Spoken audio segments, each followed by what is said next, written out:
2025, et en ces moments de doute et de trouble, nous continuerons de montrer la voie d'une économie solidaire prenant les valeurs humaines comme moteur de nos décisions.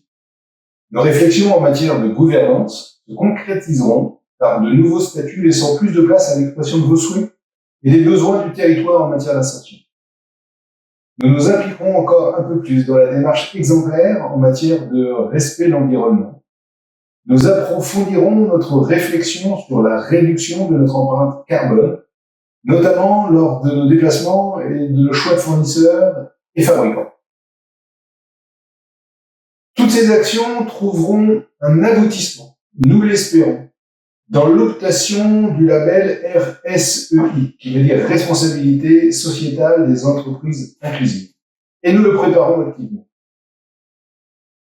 Le référentiel RSEI atteste du niveau de maturité de la structure au niveau économique, environnemental et sociétal, avec la spécificité, bien sûr, de l'inclusion de personnes vulnérables. Notre histoire et nos valeurs nous obligent à être exemplaires et inspirants vis-à-vis du reste de la communauté économique dans laquelle nous évoluons. Cette démarche de labellisation ne sera possible qu'avec l'implication de tous. Elle caractérisera notre engagement quotidien dans la réduction des inégalités, l'inclusivité et la sobriété. Cela facilitera la signature de marchés privés avec des entreprises soucieuses de leur impact sociétal, affaires dont les prix sont mieux négociés que les appels d'offres publics, laissant plus de marge de manœuvre financière pour mener à bien notre mission d'insertion. Cette orientation, entamée à mon arrivée, commence à porter ses fruits et nous permet, entre autres choses, de terminer 2024 dans une meilleure posture que l'année précédente. Se préparer à l'audit RSEI sera le fil conducteur de nos actions en 2025. Le conserver orientera nos décisions pour les années à venir. Sa réussite sera gage de reconnaissance vis-à-vis de nos parties prenantes et un avantage concurrentiel notable dans un contexte économique complexe.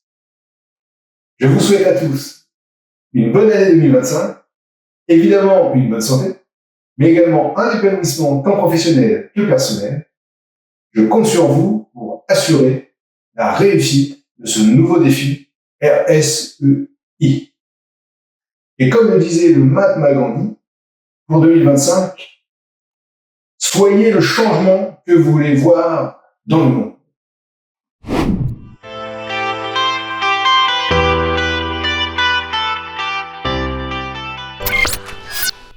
Information insertion.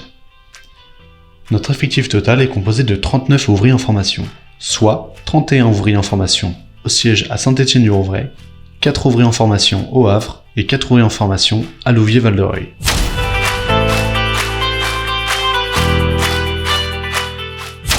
En ce qui concerne les informations ressources humaines, nous avons plusieurs entrées. En production, Aubry Faustine et Picoré David en CDD, Gebor Guedaf Afid, passage du CDDI au CDD, à Louviers, Mohamed Aïssa Ali en CDD. Au 30 novembre 2024, nous étions 109 salariés au sein de l'entreprise Abeille, soit 88 hommes et 21 femmes. Notre effectif est réparti de la façon suivante. Sur ces 109 salariés, nous avons 45 hommes en CDD, 43 hommes en CDI, 13 femmes en CDI et 8 femmes en CDD. Le taux d'absentéisme passe de 8,03 en fin novembre, dont 6,12% de maladies, à 8,49% fin novembre, dont 6,27% de maladies. Les accidents de travail. La sécurité, c'est l'affaire de tous. Depuis le 1er janvier 2024, nous avons recensé un total de 13 accidents de travail. 6 en peinture, 2 en menuiserie, 3 en multiservice, 1 au sol et 1 en administratif. Actuellement, nous sommes à 35 jours sans accident de travail. Ce tableau nous montre l'évolution des accidents par service. Comme nous pouvons le voir, il est en baisse depuis 2021. Félicitations à tous, il est important de continuer nos efforts.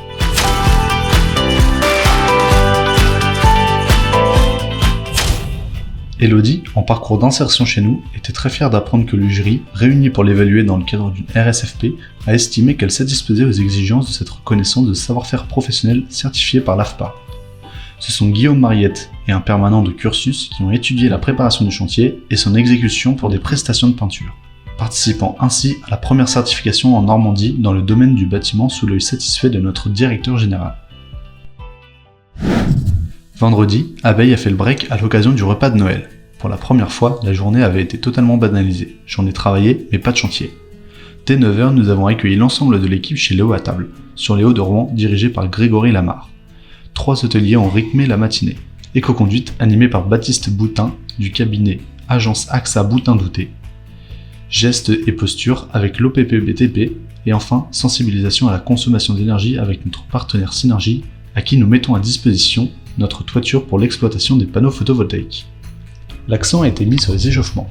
Notre dirigeant Stéphane Michel s'est personnellement impliqué en venant aider Jean-Michel Dupont dans sa démonstration sur la musique de Gym Tonic Tutu Yutu, transformé pour l'occasion en coach sportif à la grande surprise des collaborateurs. La demi-journée s'est poursuivie avec un apéritif offert par le CSE, précédé d'un discours de notre directeur général retraçant l'année écoulée et évoquant les perspectives de 2025. Le repas pris en commun était très copieux et festif. Nous remercions encore vivement cet établissement de restauration inclusif pour la qualité de leur accueil et l'énergie déployée pour faire de cette journée une belle réussite. Nous avons testé sur un chantier un nouvel équipement pour décoller et arracher le sol dans les appartements dans lesquels nous intervenons en embellissement pour nos clients bailleurs.